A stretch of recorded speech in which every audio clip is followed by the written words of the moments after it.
kita semua, jumpa lagi dengan saya Khairul Huda di channel iOLES.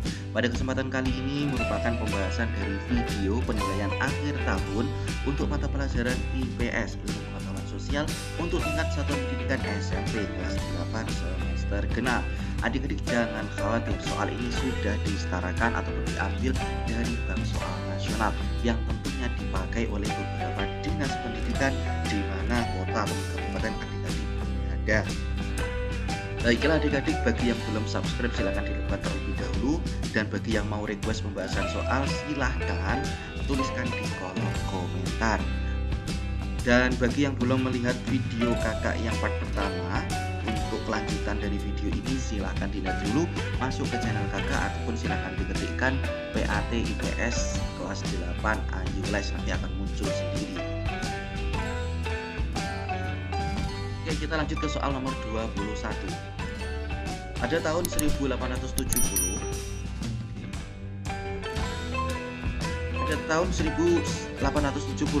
keluar Undang-Undang Agraria ataupun Agrarian Act yang mengatur tentang prinsip-prinsip politik tanah di negeri jajahan yang menegaskan bahwa pihak swasta dapat mengelola tanah, baik tanah pemerintah maupun tanah penduduk.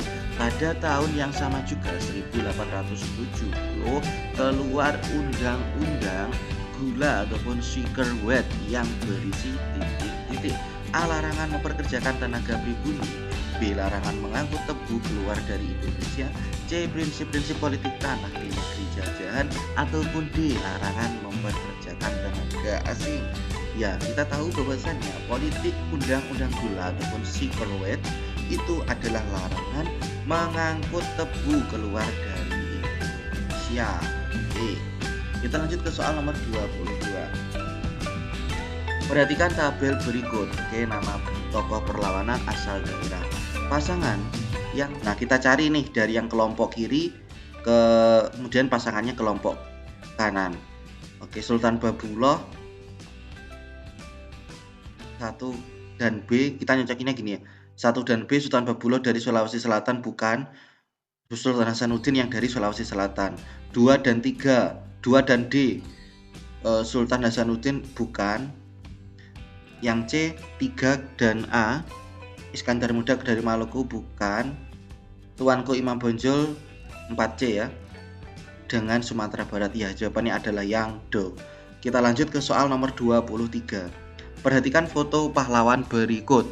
Ia lahir pada tanggal 11 November 1785 di Yogyakarta dengan nama Mustahar dari seorang selir bernama Raden Ajeng Mangkarawati. Semasa kecilnya bernama Bendoro Raden Mas Antawiryo. Pahlawan nasional tersebut lebih dikenal dengan nama titik-titik: A. Sultan Hasanuddin, B. Pangeran Diponegoro, C. Tuanku Imam Bonjol, ataupun D. Sultan Babullah. Ya, dari gambar saja kita sudah tahu ya, ini adalah Pangeran Diponegoro. Kita lanjut ke soal nomor 24. Senok Hurgonje memberikan saran-saran kepada Belanda mengenai cara mengalahkan orang Aceh. Menurut Hurgonje, Aceh tidak mungkin dilawan dengan kekerasan, sebab karakter orang Aceh tidak akan pernah menyerah karena jiwa jihad orang Aceh sangat tinggi. Menurut Senok Hurgonje, taktik yang paling tepat adalah dengan mengadu domba antar golongan titik-titik A. Uli Balang, bangsawan dan kaum ulama. Ya, jawabannya adalah yang A. Jadi untuk mengalahkan bangsa Aceh pada waktu itu, orang Belanda ataupun Senok Hurgonje itu mengadu domba, menggunakan politik adu domba antara para bangsawan dengan kaum ulama. Oke, kita lanjut ke soal selanjutnya, soal nomor 25. Perhatikan konsep-konsep di bawah ini. Oke. Ciri-ciri perang Jagaraga di Bali ditunjukkan pada perang Jagaraga. Hak Tawan Karang, Sultan Hasanuddin bukan. Perjanjian Bongaya, ini bukan. Kerajaan Buleleng, iya. Goa, ini bukan. Kobutan Jagaraga, iya. Pati Igusti, oke. Arupalaka, bukan. 1, 4, 6, 1467 apakah ada? Ya, jawabannya yang D. Kita lanjut ke soal nomor 26. Dari pernyataan di atas yang merupakan faktor pendorong pergerakan nasional yang berasal dari dalam ditunjukkan pada nomor titik-titik A1, 2, dan 3, B1, 3, dan 5, C1, 4, dan 5, D, 2, 3, dan 4. Oke, kira-kira apa adik-adik jawabannya?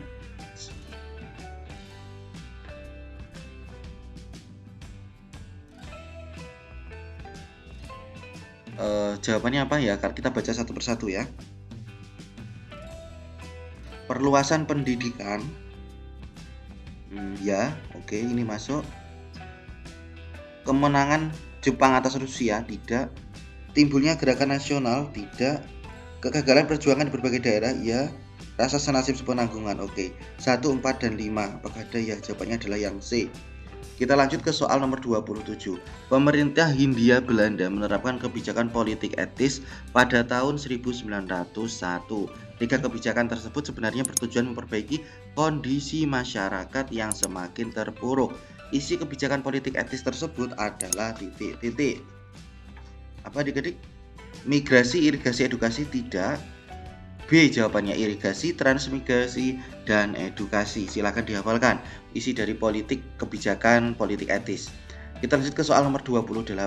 Kemenangan Jepang atas Rusia memberikan pengaruh positif bagi pergerakan nasional Indonesia sebab titik-titik A. Jepang sebagai bangsa Asia mampu mengalahkan Rusia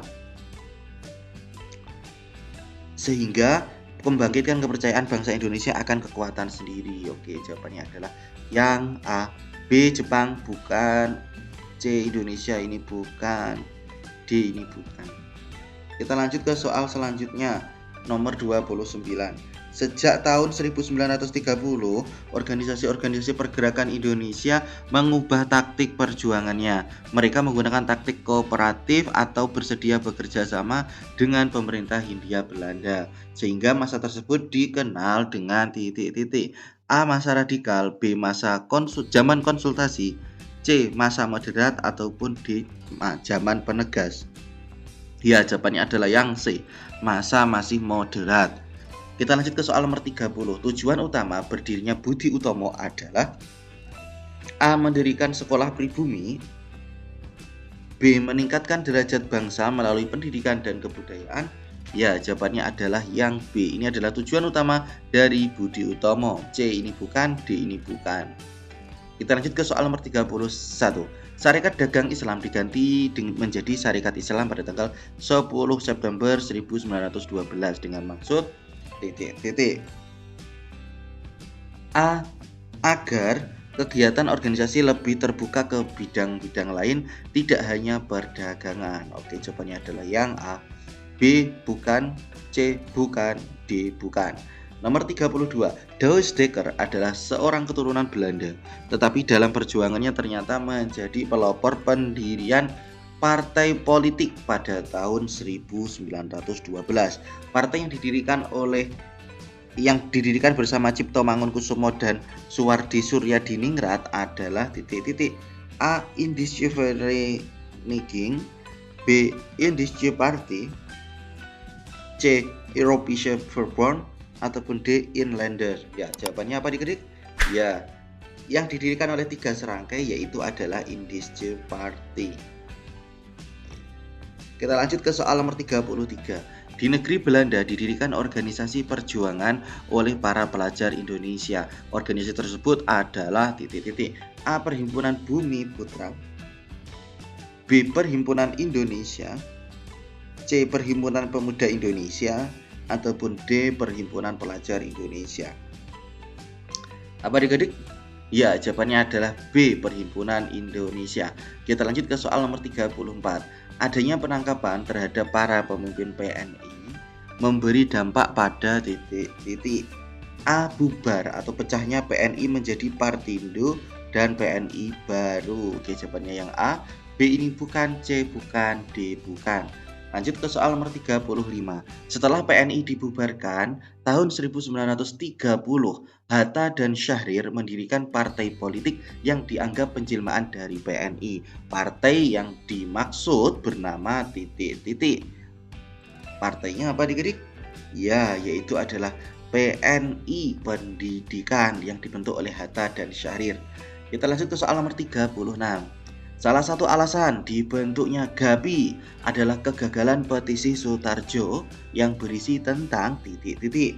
A. Penghapusan dan penggantian istilah inlander menjadi Indonesis. B. Penggunaan bahasa Indonesia dalam Volksraad. C. Keinginan membentuk pemerintahan sendiri. Ataupun D. Tuntutan untuk menjadi persemakmuran Belanda. Apa adik-adik? Ya, yaitu adalah keinginan untuk membentuk pemerintahan sendiri. Ya, kita lanjut ke soal nomor 37. Partai-partai yang menggunakan taktik kooperatif dan partai-partai yang menggunakan taktik non-kooperatif mempunyai persamaan dalam hal titik-titik. A. Struktur organisasinya tidak, beda ya, bukan persamaan. Modal perjuangannya bukan, tidak sama. Sikap perjuangannya bukan. Ya, yang paling tepat adalah D. Mereka memiliki tujuan perjuangan yang sama. Kita lanjut ke soal nomor 38. Berdasarkan tabel di atas yang termasuk organisasi semi militer bentukan Jepang adalah titik-titik yang merupakan bentukan Jepang. Apa saja? Di sini ada angka A1, A2 berarti Heiho, A3 berarti Fujinkai. A1 ya, ini bentukan Jepang. A2 ini bukan.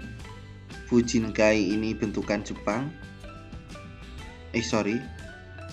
Ya, ini bentukan Jepang. Kemudian peta ini bukan, bentukan Indonesia. Kaibondan Gokukutai. Oke, berarti A1, A3, B2, B3. A1, A3, oke. B2, B3. Jawabannya ada yang B. Kita lanjut ke soal nomor 39. Perhatikan peta berikut ini. Pantai Eretan, tempat Jepang mendarat, ditunjukkan pada nomor titik-titik. A1, B2, C3 ataupun D4. Pantai Eretan 1, 2, 3 ataupun 4. Yang mana adik-adik? Ya, Pantai Eretan itu yang ini, yang keempat, berarti yang D. Kita lanjut ke soal nomor 40. Perhatikan fakta sejarah perubahan pada masa kolonial barat dan perubahan masyarakat pada masa penjajahan Jepang berikut ini. Oke. Manakah fakta-fakta sejarah berikut ini yang termasuk perubahan pada masa kolonial barat? A1 dan 2, B1 dan 3, C2 dan 3, 3 dan 4. Oke, kita cari fakta sejarah yang merupakan perubahan pada masa kolonial barat. Perubahan aspek geografi tentunya tidak. Perubahan dalam aspek ekonomi tidak. 3, perluasan penggunaan lahan, oke. Persebaran penduduk, oke, berarti 3 dan 4. Ya, ada do. Baiklah adik-adik, terima kasih telah menyimak video ini sampai akhir. Ini adalah part kedua. Silahkan bagi yang belum klik like, komen, dan subscribe bisa dilakukan terlebih dahulu supaya tidak ketinggalan pembahasan dan pemberian kunci jawaban dari soal yang sudah kami sediakan ataupun diambilkan dari bank soal nasional. Dan untuk soal uraian, apabila adik-adik menginginkan pembahasannya juga, silakan tuliskan di kolom komentar minta untuk pembahasan soal uraian. Ataupun kalau sudah kakak buatkan, silakan langsung cek di channel, silakan buka-buka channel kakak dan di situ mungkin sudah ada. Baiklah, terima kasih. Semoga besok mendapatkan nilai yang maksimal. Kakak akhiri, wassalamualaikum warahmatullahi wabarakatuh.